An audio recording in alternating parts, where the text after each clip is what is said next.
Mis amados hermanos, estamos a unos días de cerrar este 2025 como lo veíamos hace un momento, y al mirar atrás yo creo que nos podemos dar cuenta de las rutinas, pero también de los días extraordinarios que hemos podido experimentar.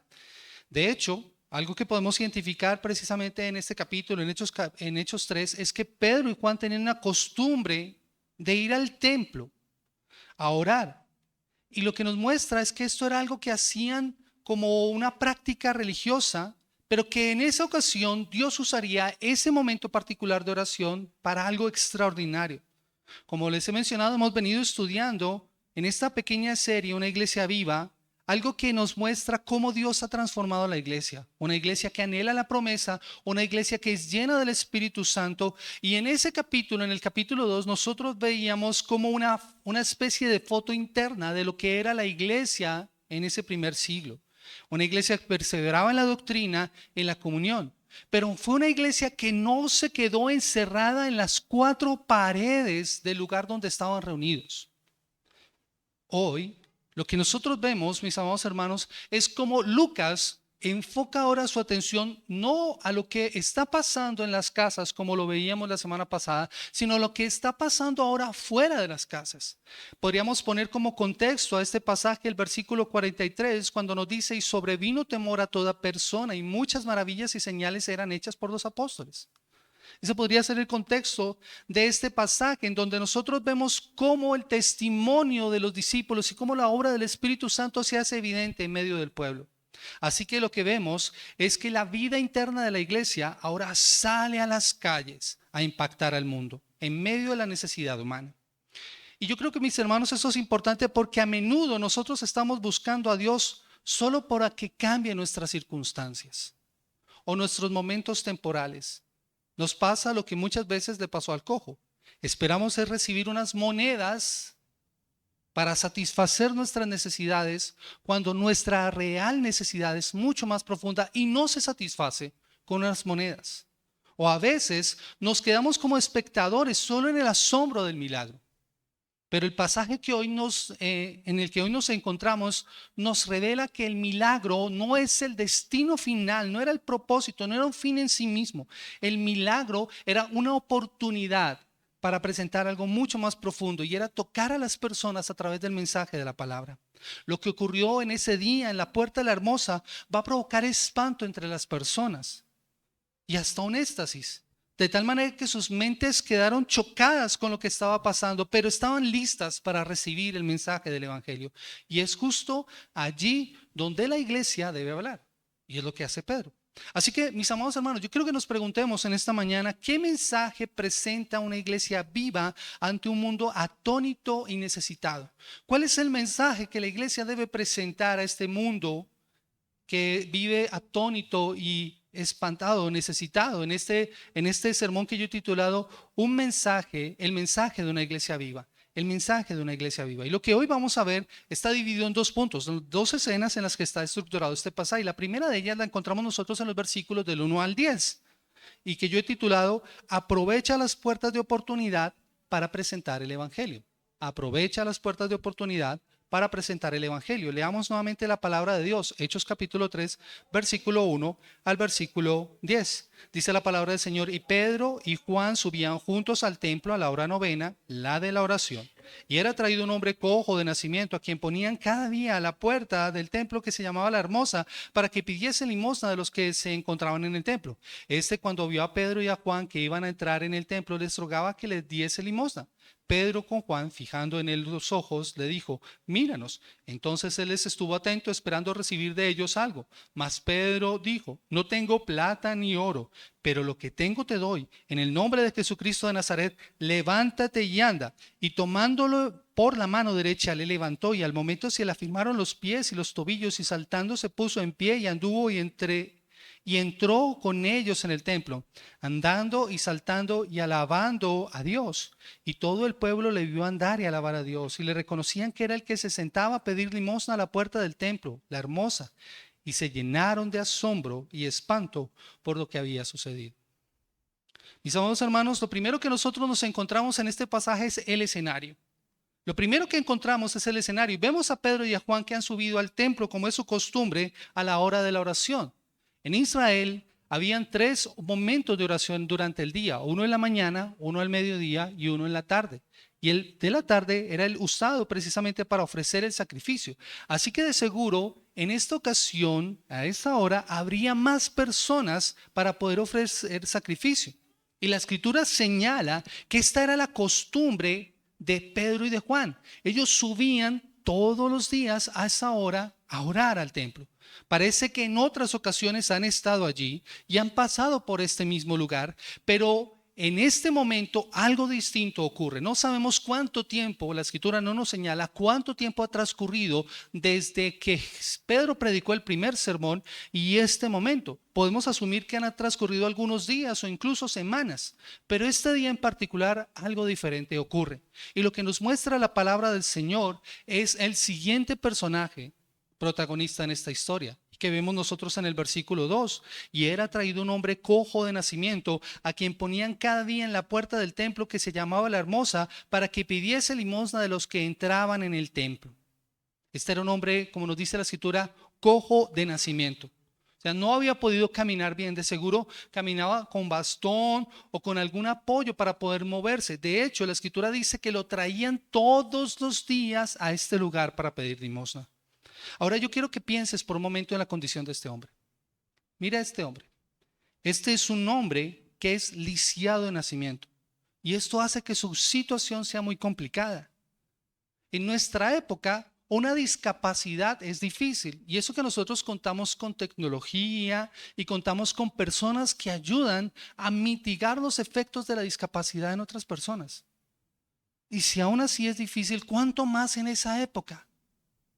En donde las personas no contaban incluso con el apoyo de sus familias, así que se volvían mendigos viviendo de la caridad de las personas. Por eso muchos acudían al templo para esperar en esos tiempos de oración que los que visitaban el templo les dieran recursos, les dieran monedas para poder obtener subsistencia. Así que podemos imaginarnos la vida tan desesperada que podría llevar este hombre, pensando no solo en su condición lamentable, sino en su subsistencia. Aquellas monedas servirían para seguramente satisfacer su hambre y su habitación por un día. Así que la situación de este hombre es complicadísima. Pero mira que cuando llegan Pedro y Juan, él ve en ellos una oportunidad de recibir ayuda. Es lo que nos dice la palabra del Señor. Entonces, cuando vio a Pedro y a Juan que iban a entrar en el templo, les rogaba que le diesen limosna. Piensa ahora en esto. Allí están Pedro y Juan y este hombre con insistencia: por favor, dame algo. Una ayudita, por favor. Con la mano extendida.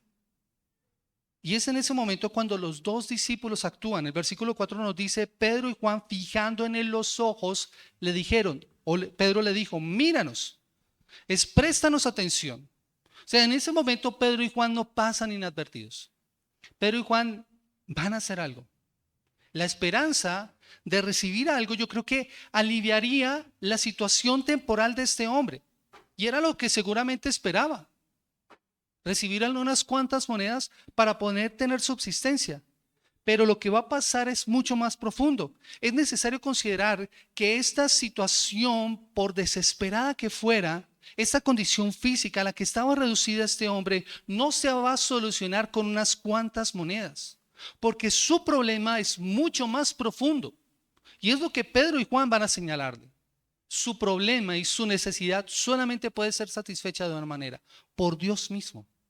Y es lo que nos dice precisamente la palabra del Señor en el versículo 5 y el versículo 6. Entonces él estuvo atento esperando recibir de ellos algo, mas Pedro dijo: no tengo plata ni oro, pero de lo que tengo te doy. En el nombre de Jesucristo de Nazaret, levántate y anda.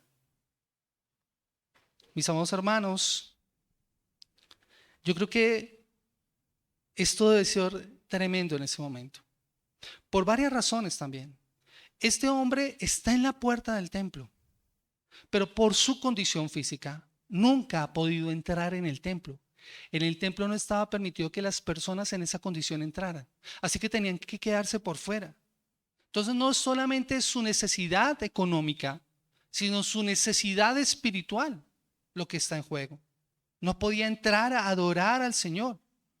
Y muchos, de hecho, consideraban que la enfermedad que este hombre estaba experimentando, como otras ocasiones, había sido resultado del pecado. ¿Recuerdan ustedes en una ocasión cuando a Jesús le preguntaron por un hombre ciego de nacimiento?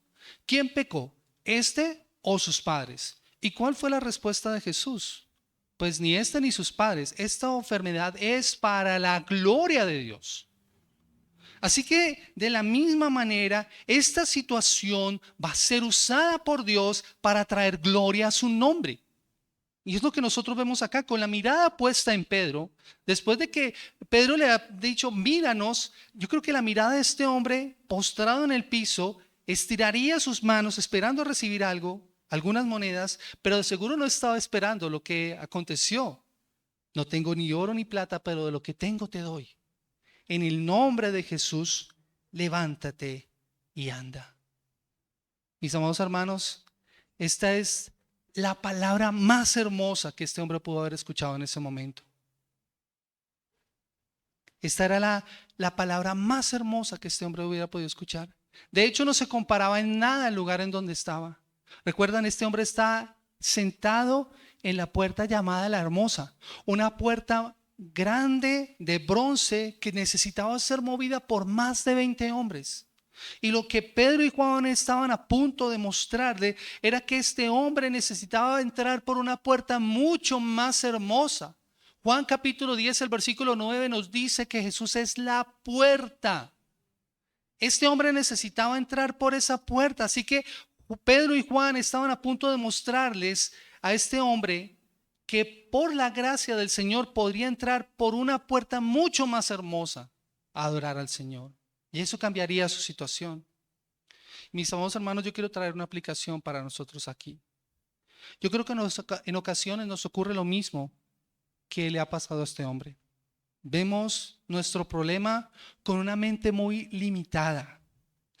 Y parece ser que a veces no logramos ver la profundidad de nuestra necesidad.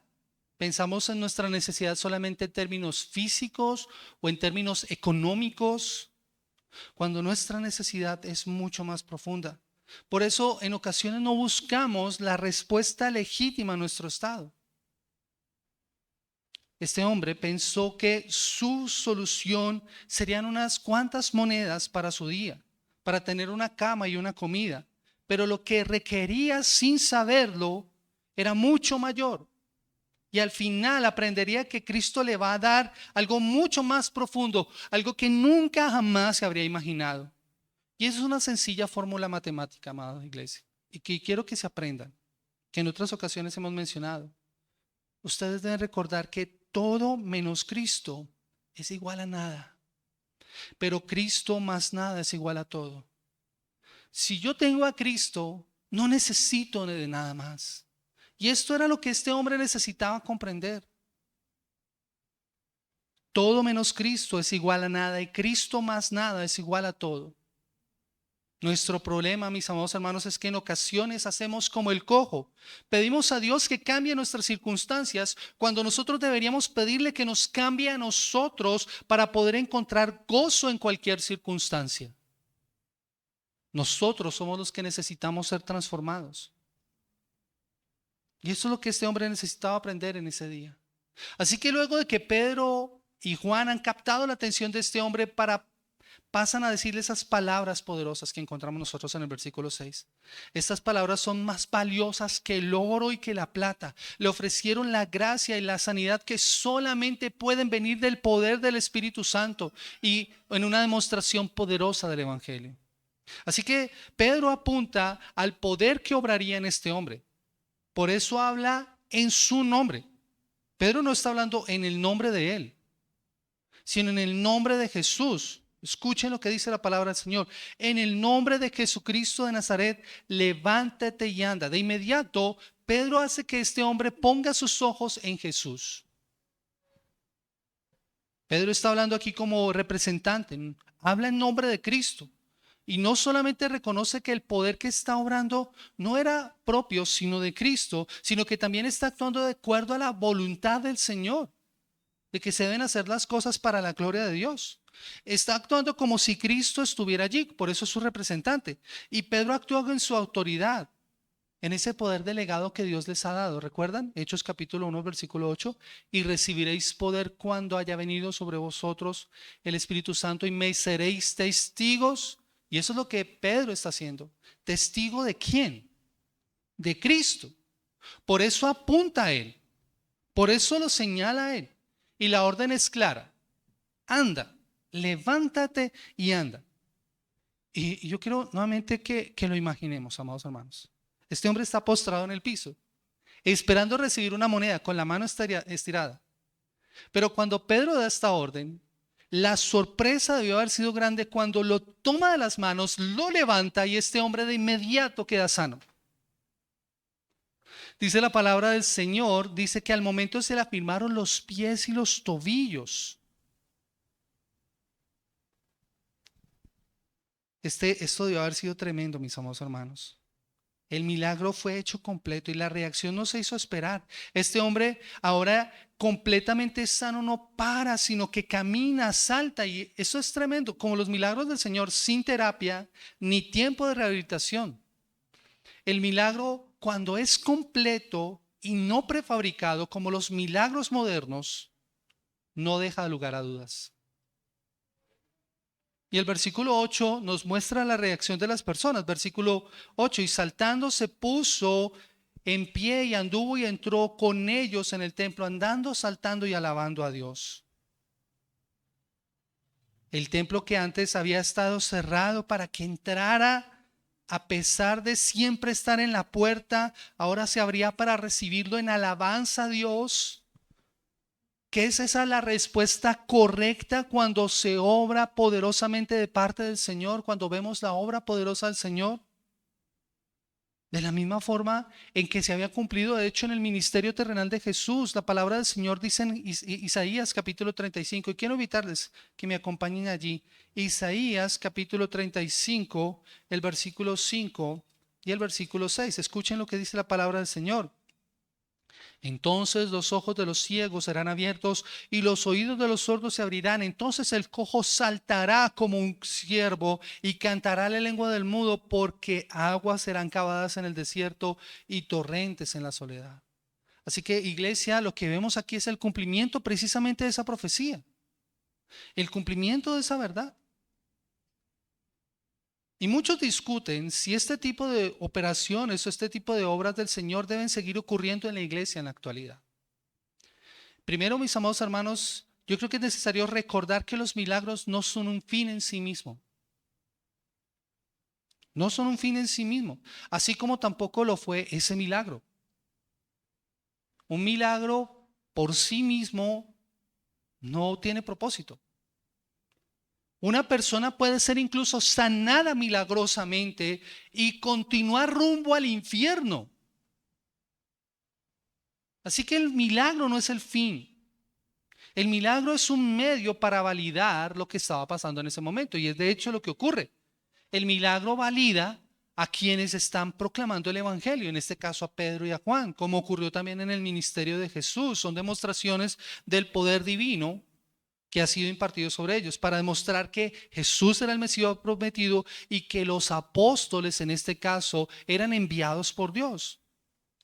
Pero mis amados hermanos, este milagro sin la predicación del evangelio hubiera quedado incompleto. Este milagro sin la predicación del evangelio hubiera quedado incompleto. Nosotros debemos, mis amados hermanos, orar por la sanidad de una persona. Eso es algo que nosotros sí podemos hacer. Orar por la sanidad de una persona, pero siempre debemos recordar que Dios obra soberanamente, como Él quiere. No debemos actuar como si en nosotros estuviera este poder. Solamente Dios puede hacer así. Nosotros podemos orar para que una persona sea sanada. Nuestra oración, mis amados hermanos, siempre debe ser que Dios sea glorificado y que cambie los corazones para que los perdidos puedan escuchar y recibir el evangelio y que su poder se manifieste mientras el evangelio es anunciado por su pueblo. Esa debe ser nuestra oración. Debemos orar pidiendo al Señor que Él cambie los corazones de las personas. Mis amados hermanos, no hay mayor demostración de poder de Dios que cuando alguien es salvado, cuando una vida es transformada. Me encantaba el pasaje que leía Juan en el Salmo capítulo 103, en donde el salmista recuerda: bendice alma mía Jehová y bendiga mi ser tu santo nombre. ¿Y por qué el salmista puede bendecir? ¿Por qué habla su alma? Porque ha recibido el regalo más grande y más maravilloso, el milagro de su salvación. Él es quien perdona todas tus iniquidades. Sin ese perdón, nada de lo demás valdría la pena. Y eso es lo que Pedro y Juan están haciendo, mis amados hermanos. Me encanta cómo lo dice Albert Moller. No podemos dictar cómo debe actuar Dios en el mundo, pero siempre podemos pedirle que use su poder para glorificarse a sí mismo y salvar a los perdidos. Mis amados hermanos, a mí me parece tan irreverente cuando hay personas que en su arrogancia ordenan a Dios que haga algo. Dios se ha vuelto el mandadero de ellos. Eso puede sonar espiritual, mis hermanos, pero yo no veo eso en las Escrituras. Pedro no actuó de esa manera. No, mis amados hermanos. Lo que sí debemos hacer nosotros es pedirle a Dios que use su poder para glorificarse a sí mismo. Y me encantaba también una frase que Mari me compartía ayer. Hay miles de necesidades en el mundo, pero ninguna se compara con la necesidad de escuchar el Evangelio. Esa es la mayor necesidad. Aquí es cuando entonces nosotros vemos que el milagro no es el centro del pasaje, sino es la puerta de oportunidad para mostrar el Evangelio. Versículo 9, versículo 10. Y todo el pueblo le vio andar y alabar a Dios, y le reconocían que era el que se sentaba a pedir limosna a la puerta del templo, la hermosa, y se llenaron de asombro y de espanto por lo que le había sucedido. Entonces imagínense esta escena. Aquel que ellos habían visto todos los días en el mismo lugar, ahora entraba al templo alabando y exaltando a Dios, y esto genera en la multitud asombro, de tal manera que ellos quieren ver qué es lo que está pasando. Y en ese momento, sus mentes fueron golpeadas por causa de esta situación. Estaban sin palabras, estaban asombrados por lo que acababan de presenciar. La sanación de este cojo debió haber sido tan impactante para esta gente que quedó fuera de sí, quedó en shock, en total espanto. Pero ellos pudieron entender que de golpe, que eso no era una simple curación, sino que era efectivamente la mano de Dios actuando. Algo que superaba por completo lo que sus mentes incluso podían procesar. Debe ser sorprendente ver a una persona que ha estado durante años postrado, que ellos conocen, que de seguro sabían quién era su familia, sus amigos, conocían su nombre. Ahora verlo completamente sano, de golpe. En ese momento, mis amados hermanos, es cuando se abre la puerta de oportunidad y ellos están listos para escuchar, y es precisamente lo que va a hacer Pedro.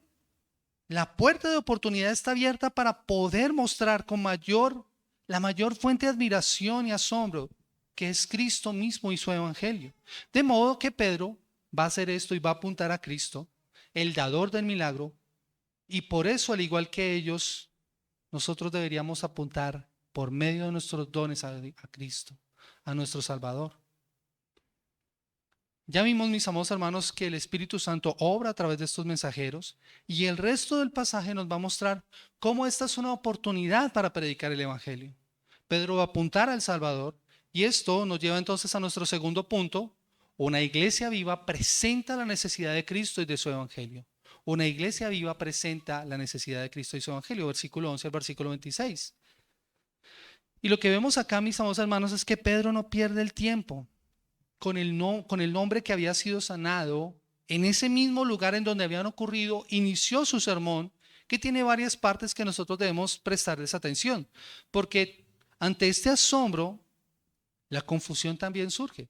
Muchos seguramente estaban pensando que el poder para hablar este milagro era de ellos mismos. Mire lo que dice el versículo 11 y 12. Tenidos asidos a Pedro y a Juan, el cojo que había sido sanado todo el pueblo, y teniendo asidos a Pedro y a Juan, el cojo que había sido sanado, todo el pueblo atónito concurrió a ellos al pórtico que se llamaba de Salomón.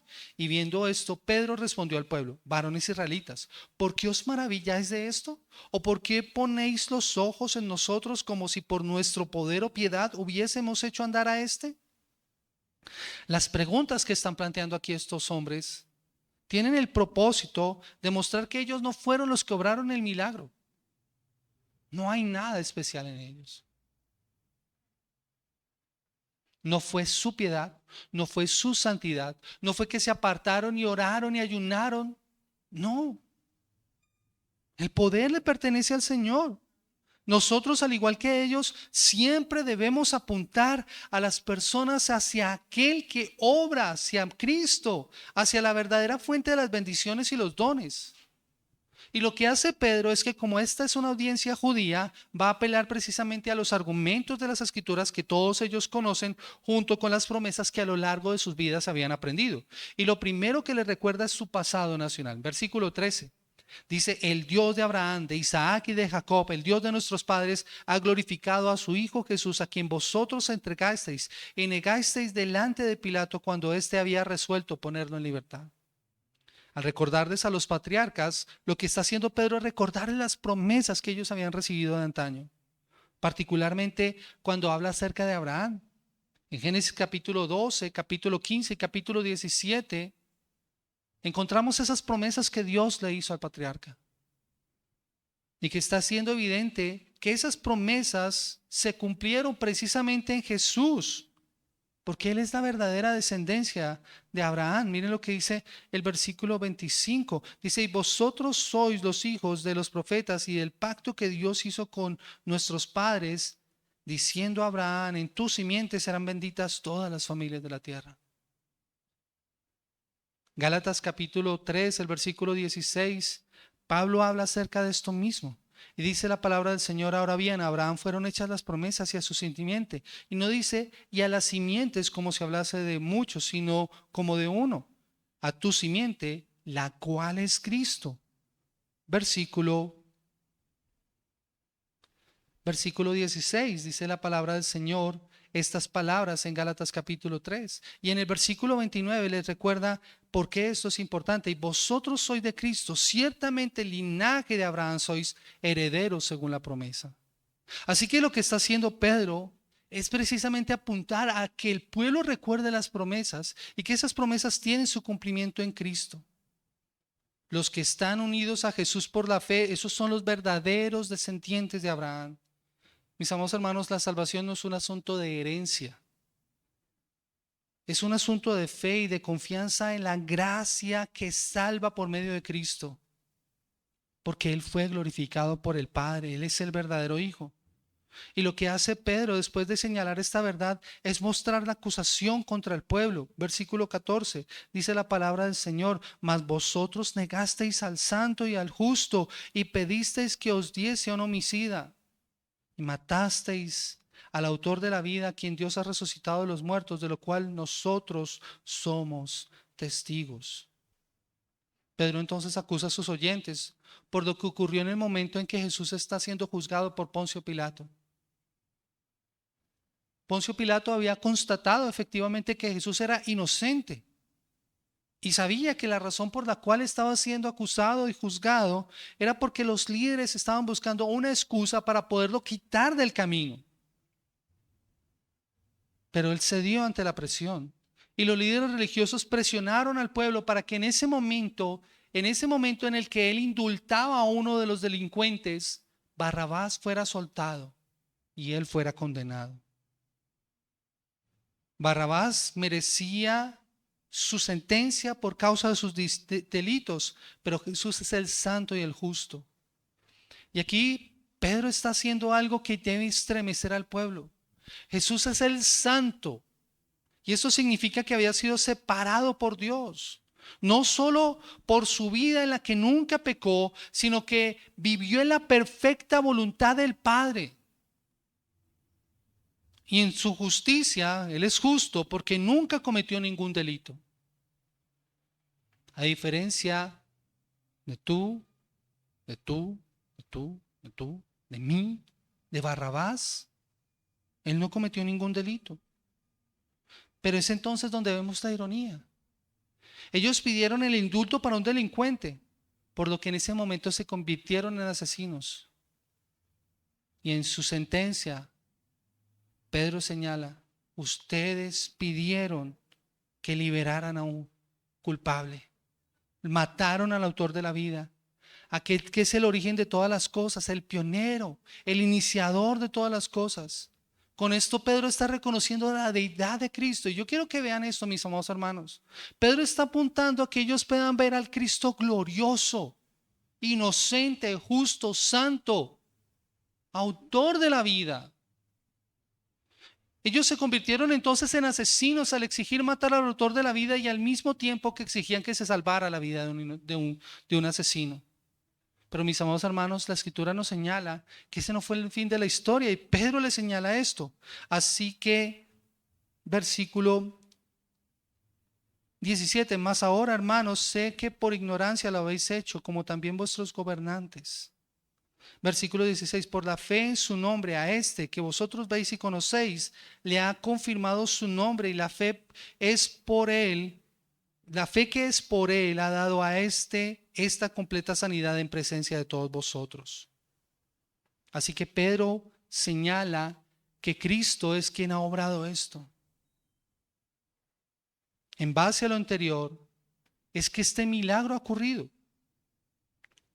Y tanto Pedro como Juan apuntan a mostrar a esta audiencia esta correcta interpretación de lo que ha acontecido. El hombre no había sido curado ni por Pedro, ni por Juan, ni por ninguna piedad de ellos, sino por la obra de Cristo, por la fe puesta en el nombre de Cristo. De manera que la implicación para la multitud es la misma que tenía que ser para este hombre sanado, por la fe en Cristo. Si ellos querían recibir la sanidad y el perdón de sus pecados, deberían volverse a Cristo también y poner su fe en Él. Por eso Pedro empieza a señalarles la solución a su condición. Versículo 17, mas ahora, hermanos, sé que por ignorancia habéis hecho esto, como también vuestros gobernantes. Todo lo que ellos hicieron, dice la palabra del Señor, que fue en ignorancia. Ellos no tenían el conocimiento completo de estas cosas. Y Pedro se identifica por eso con su auditorio, con las personas que le están oyendo. Les llama hermanos. Pero mis amados hermanos, iglesia que me escuchan, ni el que sean hermanos, ni el que sean ignorantes, los excusa de su pecado. Y esas son las malas noticias del Evangelio, sin las cuales el glorioso Evangelio del Señor no podría brillar. Nosotros necesitamos entender esta verdad. El hombre sin Cristo necesita comprender su condición delante de Dios, porque sin esta no entenderá la realidad de su profunda necesidad.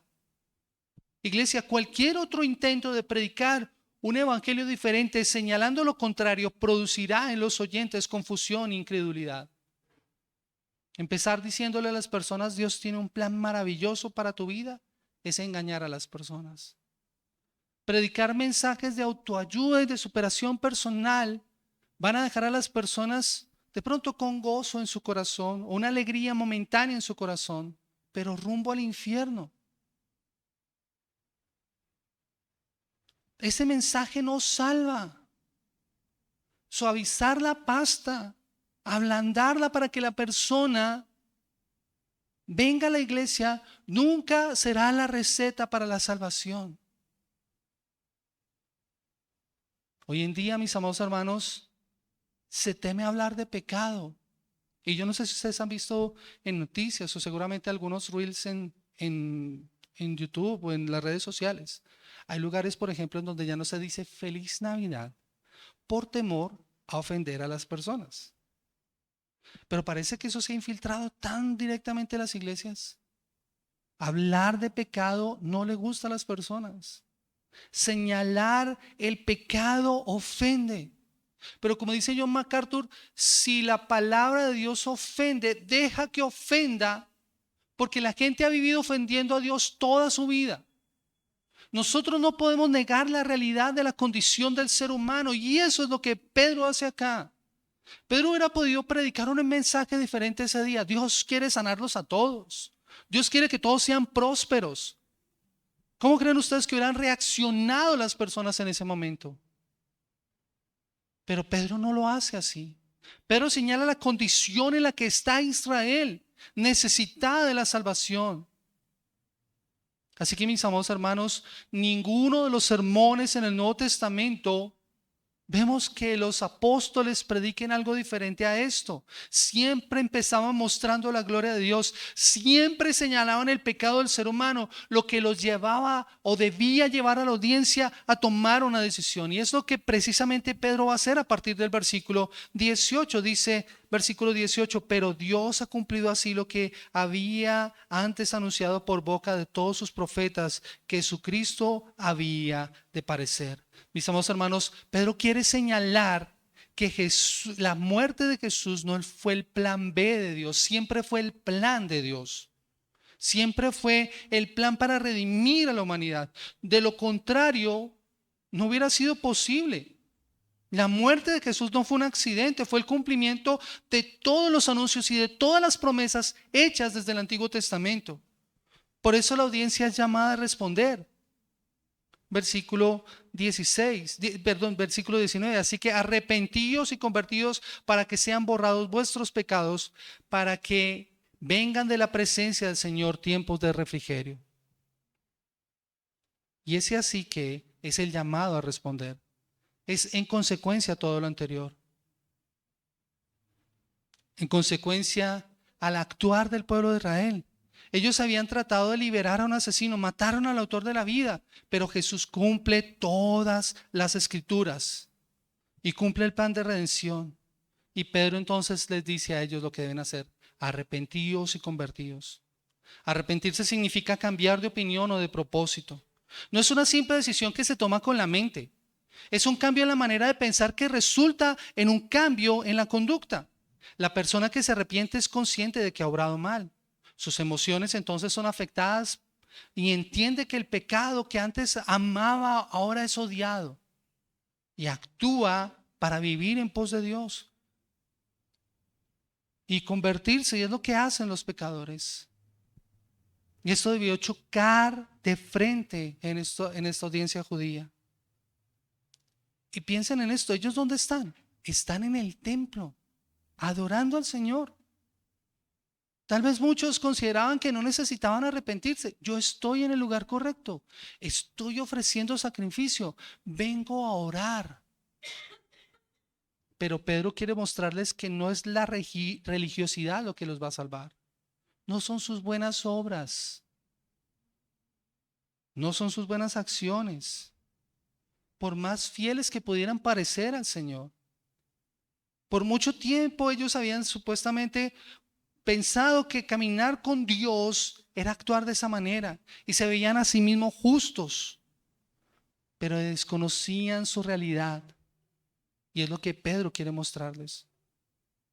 Mis amados hermanos, ¿cuál es el resultado entonces de arrepentirse y convertirse? Yo veo tres cosas, según lo que nos muestra el pasaje. Dice la palabra del Señor. Dice: así que arrepentidos y convertidos para que sean borrados vuestros pecados, para que vengan de la presencia del Señor tiempos de refrigerio, y Él envía a Jesucristo que os fue antes anunciado. Hay tres resultados: los pecados serán borrados, vendrán tiempos de refrigerio de parte del Señor y el Mesías será enviado nuevamente. Lo primero, mis amados hermanos, es tomado de una escena de la vida cotidiana. En la antigüedad, la tinta en un documento, fuera en papiro o en cuero, podía ser borrada fácilmente al frotar una esponja húmeda sobre la tinta, de modo que se podía borrar sin dañar el papel o el documento. Todo era borrado, pero no quedaba evidencia de lo que había sido escrito. Iglesia, eso es lo que hace el Señor con nuestros pecados. Él los borra. Desaparecen por completo. La palabra del Señor nos muestra precisamente esa idea. Por favor, vaya conmigo a Isaías 43:25. Isaías 43:25. Escuchen lo que dice la palabra del Señor. Y yo soy el que borro tus rebeliones por amor de mí mismo, y no me acordaré de tus pecados. Cantábamos eso hace un momento. rompió mis cadenas, me dio vida nueva y al fondo del mar echó mi maldad, lavó mis pecados y me ha perdonado. ¿Solo por quién? Solo en el nombre de Jesús. Él es el que borra nuestros pecados. Pero no solamente esto, el versículo 44, capítulo 44, versículo 22 de Isaías dice de la siguiente manera: yo deshice como una nube tus rebeliones y como la niebla tus pecados. Vuélvete a mí porque yo te redimí. Aquel que ha experimentado el que sus pecados han sido borrados, debe volver al Señor. Debe volver a Él. Dios hace mucho más, mis amados hermanos, que tachar los pecados de los creyentes. Él los borra por completo. Se va más allá de la posibilidad de ser revisados o recordados. Me encanta una canción que hemos cantado acá. Él, siendo omnisciente, olvida mi error. Mis faltas son muchas, su gracia es mayor. Así que como creyentes, mis amados hermanos, nosotros debemos recordar esta realidad. Porque ya no hay condenación para aquel que está en Cristo. Pero no solamente eso, mis amados hermanos, nosotros debemos reconocer nuestro problema. Nuestro problema se llama efectivamente pecado. Y no es algo que está fuera de nosotros, sino dentro de nosotros mismos. El pecado es el que hace que se venga la ira de Dios, provoca la ira de Dios y debe ser castigado.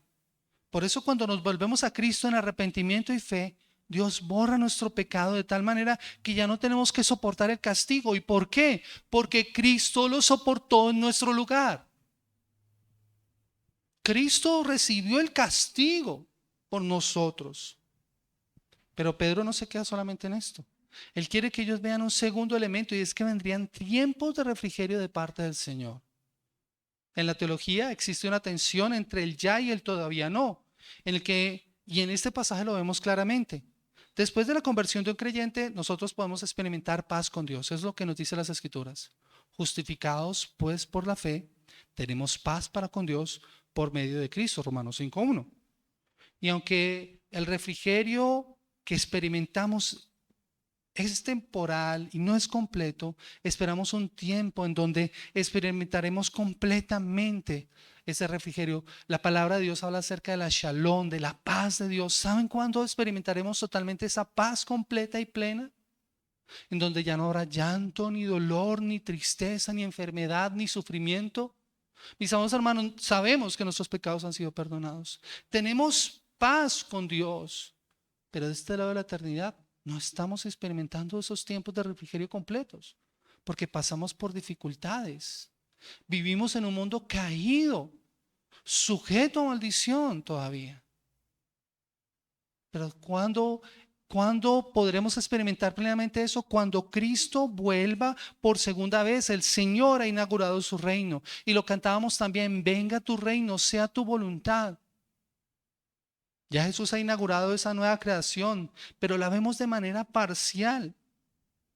Pero qué glorioso será el día cuando el Señor vuelva y entonces experimentaremos plenamente la paz con Dios.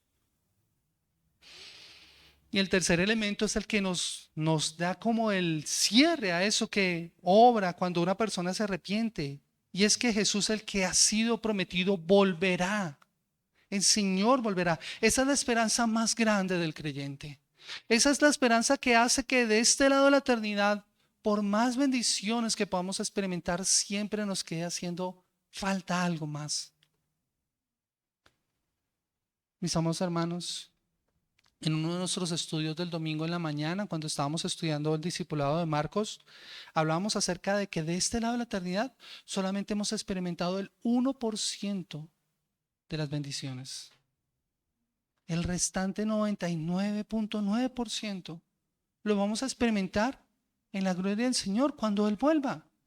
Por eso, mis amados hermanos, esta tierra, este espacio temporal en el que nosotros estamos, este lado de la eternidad no es nuestro destino final. Nuestro destino final está con Él cuando estemos en la gloria con Él. Eso es lo que anhelamos. Con ese llamado, entonces, Pedro expresa a su audiencia lo que ellos deben estar preparados para hacer y lo que nosotros también deberíamos estar preparados para hacer. Porque cuando el Señor vuelva, quienes se arrepintieron de sus pecados serán buscados por el Señor. Vaya conmigo al versículo 21 en Hechos capítulo 3. Dice la palabra del Señor de la siguiente manera: a quien de cierto es necesario que el cielo reciba hasta los tiempos de la restauración de todas las cosas que habló Dios por boca de sus santos profetas que han sido desde tiempo antiguo. Y es donde se encuentra Cristo en este momento, en el cielo, a la espera del momento en que volverá de nuevo, hasta la restauración de todas las cosas. Esa es la expectativa del regreso para cumplir con su reino. De allí el llamado de Pedro a sus oyentes a que se arrepientan para poder disfrutar de ese reino anunciado. Los versículos 22 y 23 entonces señalan cómo Pedro amplía esta respuesta. Versículo 22: porque Moisés dijo a los padres: el Señor vuestro Dios os levantará profeta de entre vuestros hermanos como a mí.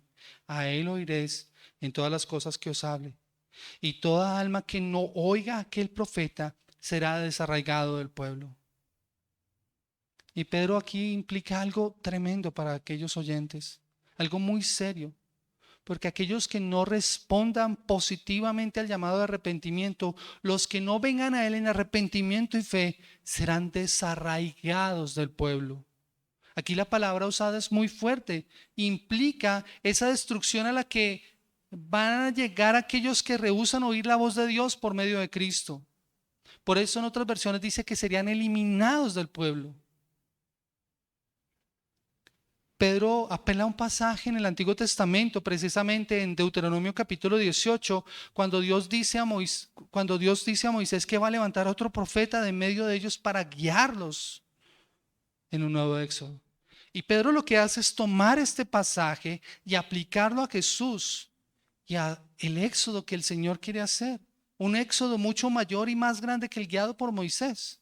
Mientras que el de Moisés consistió en sacar al pueblo de Israel de la esclavitud en Egipto para llevarlos a la libertad en la tierra prometida, el Señor nos promete a nosotros una liberación mucho mayor, una liberación de nuestro pecado para llevarnos a la vida eterna. No es una liberación física, es una liberación espiritual, es un mucho mejor y mayor éxodo. Por eso Jesús es un mejor y más excelente Moisés que nos libera realmente. Pero aquellos que rechazan esa obra en la cruz del Calvario, que no se arrepienten, no van a poder experimentar ese éxodo del cual el Señor es guía. Van a recibir el castigo y tendrán que enfrentar la condenación eterna. Y Pedro apunta entonces a finalizar su sermón en el versículo 24, 25 y 26. Vosotros sois los hijos de los profetas y del pacto que Dios hizo con nuestros padres, diciendo a Abraham: en tu simiente serán benditas todas las familias de la tierra. A vosotros primeramente Dios, habiendo levantado a su Hijo, lo envió para que os bendijese, a fin de que cada uno se convierta de su maldad. Así que Pedro cierra su sermón con esa expectativa en las Escrituras que ellos debieron haber visto. Ustedes son los hijos de las promesas. Ustedes vieron esto. Ustedes deben conocerlo. Algo que ellos debieron haber entendido: Jesús es el cumplimiento de esa promesa hecha a Abraham. En tus simientes serán benditas todas las familias de la tierra. Hoy nosotros lo podemos ver, mis amados hermanos. Cuando estos estaban aquí escuchando este mensaje, eran todos judíos, principalmente. Pero el Señor ha salvado gente de toda tribu, lengua, raza y nación, en la simiente de Abraham. Por medio de Cristo es que tú y yo estamos por eso aquí reunidos en esta mañana. Es el cumplimiento de esta promesa.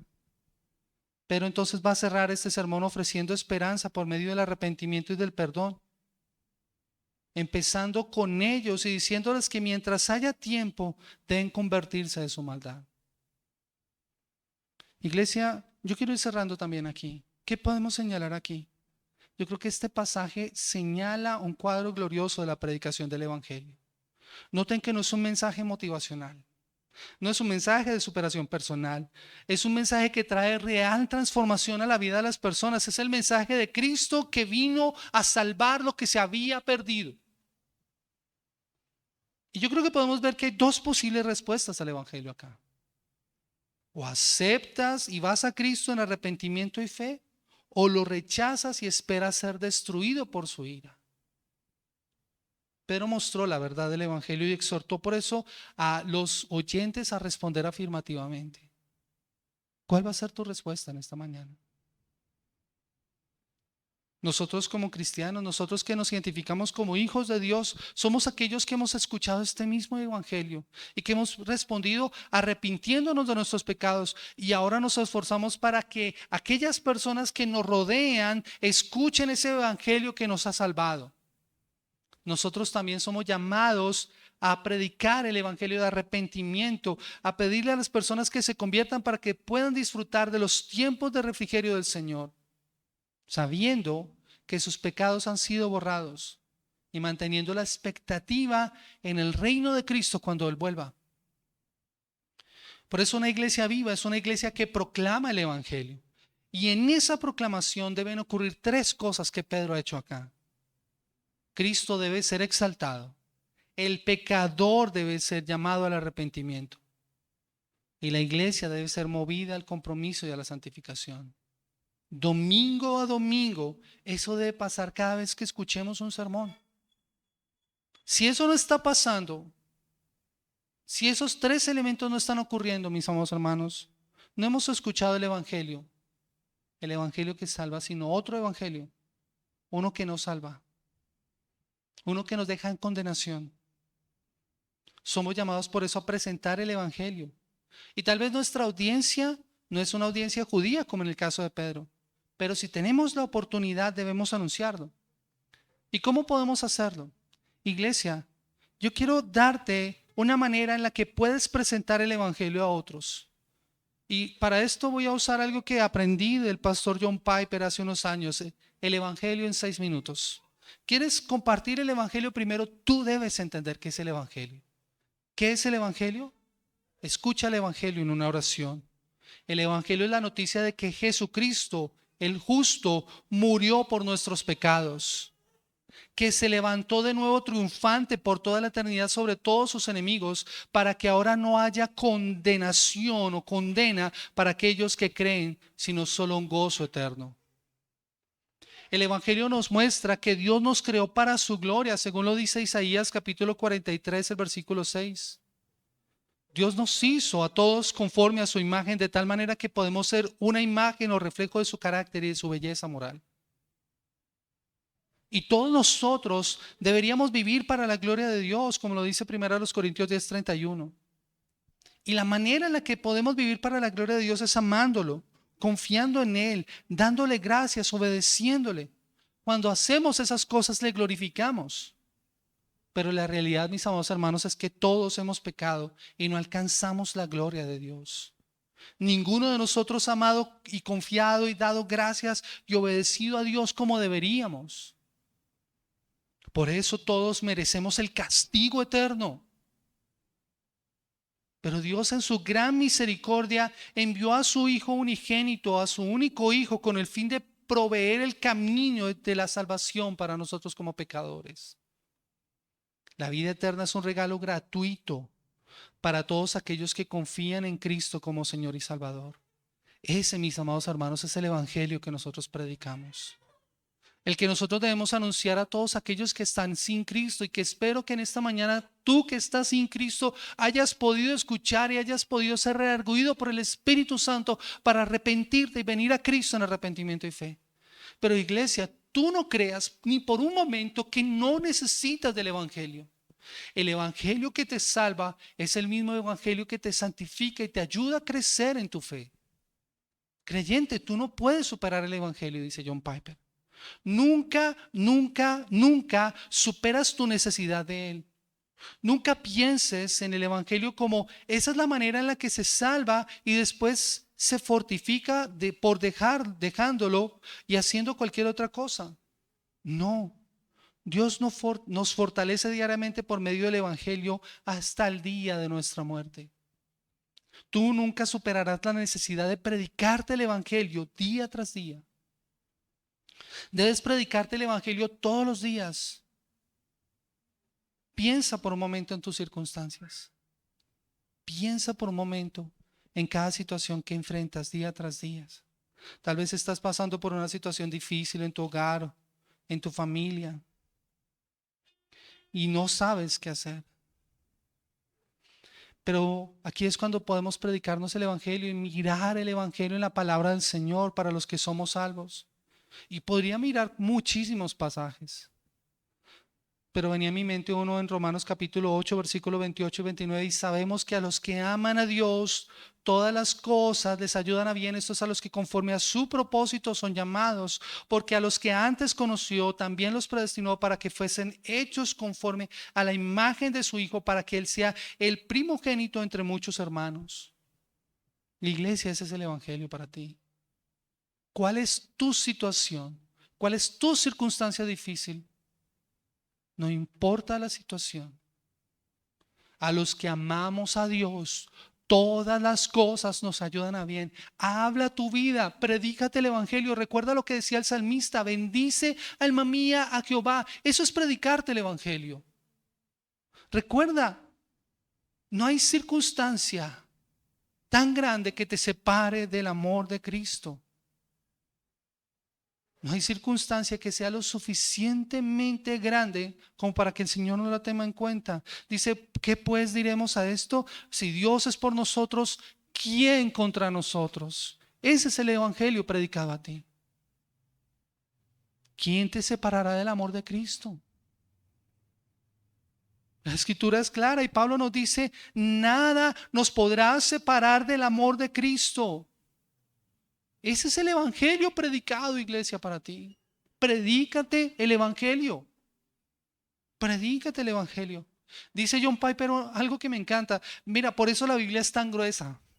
Porque son muchas las diferentes necesidades que tienes. Hay lugares adecuados en donde el Evangelio se despliega para ti. Así que si profundizas en el libro completo, siempre con el ojo en lo que Cristo ha forjado para ti y compró para ti, en esta gruesa y gloriosa historia de la interacción de Dios con las personas, Él te dará lo que necesitas. Por lo tanto, dice Piper, todo mi ser, y espero decirlo hasta el día de mi muerte, ahora para que Él, que es capaz de fortalecerme de acuerdo con el Evangelio, para Él, para ese Dios, sea la gloria por siempre. Dentro de esa historia, en Jesucristo, Él murió para destruir la fuerza del infierno, la muerte, a Satanás, al pecado, y lo hizo por medio del Evangelio de Jesucristo. Yo quiero invitarles, mis amados hermanos, a que demos toda la gloria y la honra al Señor. Y de la misma forma en que nosotros sabemos que tenemos un mensaje que predicar afuera, una iglesia es una iglesia viva, es una iglesia que sabe que necesita constantemente el Evangelio para sí misma y se predica todos los días el Evangelio a ella. Yo quiero invitarles, amada iglesia, que oremos en esta mañana y le demos toda la gloria y la honra a nuestro buen Dios. Eterno Señor y Dios, queremos alabarte y bendecirte en esta mañana y darte gracias por tu bondad y por tu favor. Porque tú eres quien nos ayuda, porque tú eres quien nos consuela, porque tú eres quien nos conforta, pero también porque nos has dado un mensaje para predicar. Señor, en este mundo caído, Señor, tenemos esperanza por medio de ti. Y somos llamados a anunciar al mundo, como lo dice la Escritura, las virtudes de aquel que nos llamó de las tinieblas a su luz admirable. Señor, gracias por transformarnos a nosotros y por ayudarnos a ver en nosotros nuestra profunda necesidad. Oh Señor, gracias por tu pueblo y por la iglesia que está aquí reunida. Ayúdanos, Señor, ahora que estamos finalizando este año, a descansar en ti y en tus preciosas promesas, Padre, para iniciar el año, Señor, con los ojos puestos en ti, esperando el glorioso momento de tu manifestación y tu reino, Señor, cuando veamos cumplidas todas tus promesas y todas las cosas. Te alabamos, precioso Señor, y te bendecimos en el nombre poderoso de Cristo Jesús. Amén. Amén. Iglesia amada.